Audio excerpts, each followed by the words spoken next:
Hello everyone and welcome to my channel Chess with Arsalan. In this series of videos we are going to talk about attack in chess and how to conduct an attack in different situations. And the first video is about how to conduct an attack on an uncastled king which is located on the e file. So there are several examples that I have prepared for you. The first one is between Chigorin, Russian grandmaster, against Bern, and this game is actually going to be our introductory game, and this was played in Ostend in Warsaw in 1906. So Chigorin with the white pieces played e4, and after e5, King's Gambit, not a surprise in that period of chess, and after bishop c5, knight f3, not accepting the sacrifice, game continued as d6, bishop c4, knight f6, c3, castle, and after d3, knight c6. And here white played queen to e2, and the plan is to play bishop e3, exchange this disturbing bishop because it's interfering with the castle king side, and then white will try to go short castle, probably trying to open up the f file and have an attack on the king side. So this is the general plan, but okay, there's a drawback with this plan, and it's the fact that this king and queen are actually lining up on the e file, and this gives black ideas for the attack. For example, for the response, black played rook to e8. Now black is threatening to open up the game with moves like d5, sacrificing a pawn probably and probably not, and try to open up the e file. So anticipating that, white closes the position with f5, but black opens up the game anyway, and here white played bishop to b3. Now after bishop b3, black played bishop takes f5, and he's basically trying to open up the game, open up the lines, so he can open the e file and use the fact that this queen and this king are along the same line, so the rook can sort of create some sort of pin. But here's a question: what happens if black first plays d takes e4 and after d takes e4 plays bishop takes f5? So in this case, actually opening up the game will not work for black, and will be actually a bad sacrifice, because after e takes f5 and e4, white will simply move this knight and the e file will remain closed. So it is not going to work in this position. So after bishop b3, black played bishop takes f5 immediately, and in response, white played bishop g5. Now here is the question: what happens if we accept the sacrifice with e takes f5? In this case, e5 works, because now either on d3 or f3, black is opening up the game. Black is opening up the e file. So this is the problem that was in the variation with d takes e4, and then playing bishop takes f5.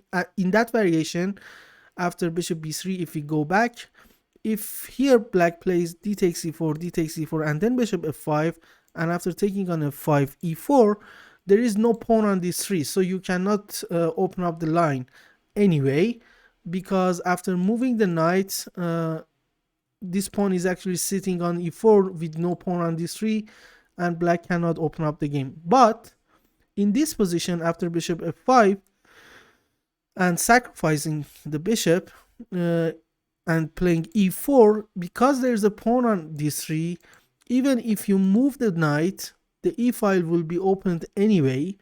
So that's why in this position, white will have to play something like king d1, and after e takes f3, opening the e file, and queen takes f3, and this position is winning for black, because for example black can play knight d5, threatening knight g4 or d4, further opening up the game, which will lead to a very devastating attack. Plus you should pay attention to the fact that white has lost the right to castle, and it will be very difficult to bring this king into the safety.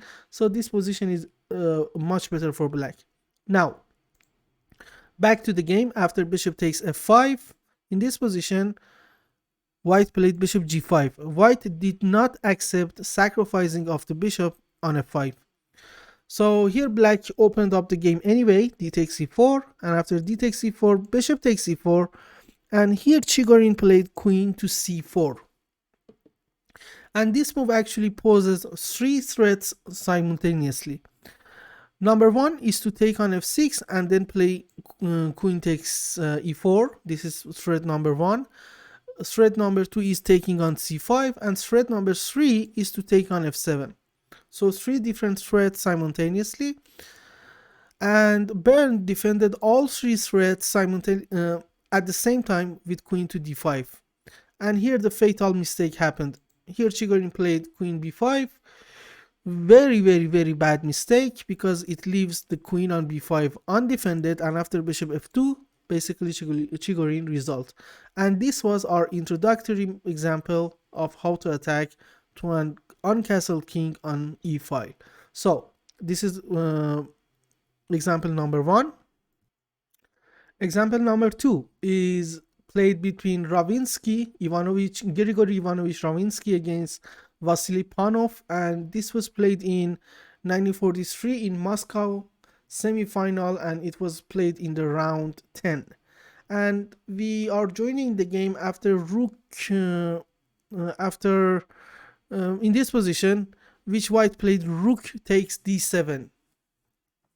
So black cannot play queen takes d7 because the knight on e5 will be hanging.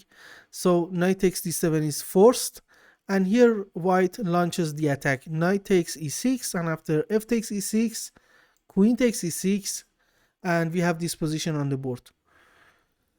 In the game, black played bishop e7, which we are going to go into, but if black plays king to d8 in this position, he will be checkmated in a few moves. After bishop g5 check, king to c7, queen to c6 check, and note that it's being defended with the bishop on the g2. And after king to b8, bishop f4 check, rook to c7 defense, and after bishop takes, queen a8 will be checkmate. So after queen takes e6, king d8 is not possible. Black played bishop e7, rook to e1, increasing the pressure on the e7 and preventing black from going castle.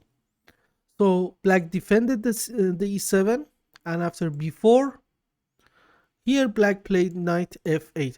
The aim of b4 is to deflect queen from defending the I don't know why my mouse is playing with me. The aim of b4 is deflecting queen from defense of g5. So it was better to play queen takes b4 in this position, the move that was not played, because after bishop g5, queen takes e1, knight f6, black still has some drawing chances.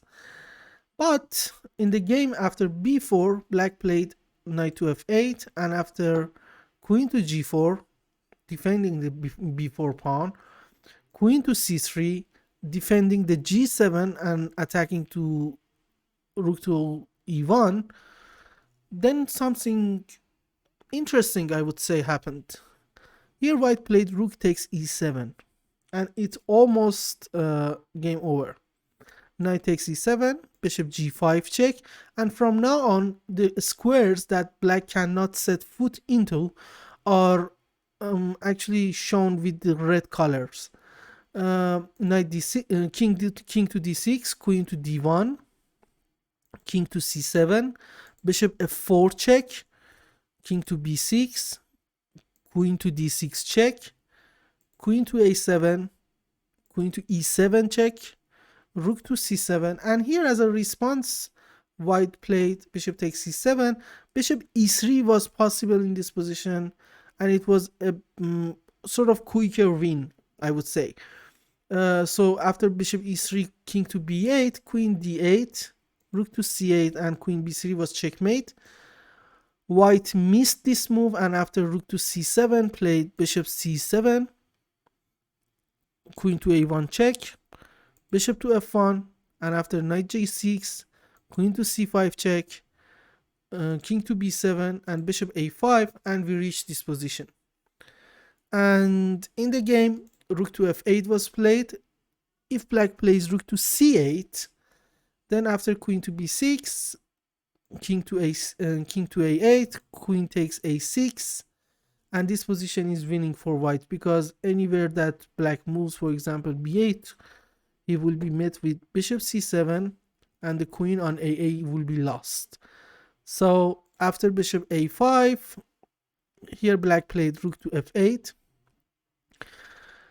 and after rook to f8, black played queen to b6, and here actually Panov resigned, because if Panov plays after queen to b6, king to c8 will be met with queen c7 checkmate. So a8 is basically the only move, and after queen to c6 check, king to b8, bishop c7, and mate follows shortly.